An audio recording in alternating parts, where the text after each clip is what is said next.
Hi, this is Almira Oosthuizen with Cape Town Emergency Medicine, today demonstrating needle cricothyroidotomy. Needle cricothyroidotomy is a temporizing way to deliver air to the lungs once conventional airway maneuvers have failed and while you are awaiting definitive surgical control of the airway. The first step would be to correctly identify the landmark for insertion of the needle. The needle should be inserted through the cricothyroid membrane.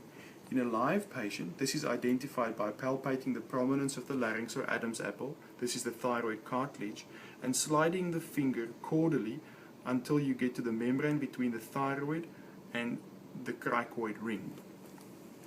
In an anatomical model, this can be clearly seen as the thyroid cartilage and the cricoid ring, with a cricothyroid space in between which would be covered by the cricothyroid membrane. When sliding the finger, the gap is usually easily felt.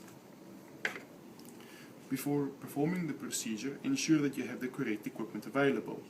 You will need a large IV cannula, at least 1, 2 or 5 milliliter syringe, and a ventilation device at the side port with oxygen tubing to connect to wall oxygen.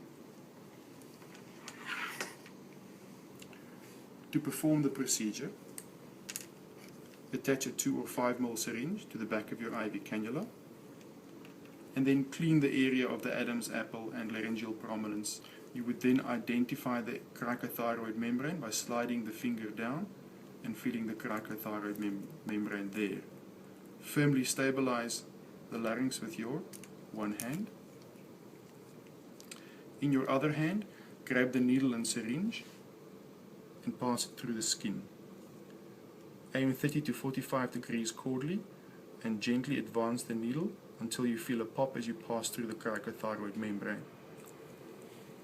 Aspirate air to confirm that you are in the airway. Keep control of the needle and advance the cannula into the airway. Remove and safely discard the needle and syringe. Connect your side port ventilation device to the patient and connect oxygen tubing to the wall and to your device. You can now deliver some oxygen to the lungs of the patient by occluding the side port for 1 second and allowing it open for 3 seconds. 0, 1, 0, 1, 2, 3. 0, 1, 0, 1, 2, 3. Please note that this is only a temporizing measure and definitive control of the airway has to be gained as soon as possible. In order to manufacture easily in your own unit the side port ventilation device such as this, follow the following steps. You will need a 2 ml syringe and the connector port from the back of a standard ET tube. Remove the plunger from the 2 ml syringe. Use a blade or knife to cut a side hole in the side of the 2 ml syringe as shown.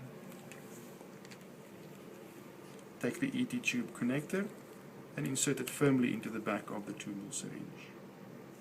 This device is now ready to be connected to the cannula on this side and the oxygen tubing on that side.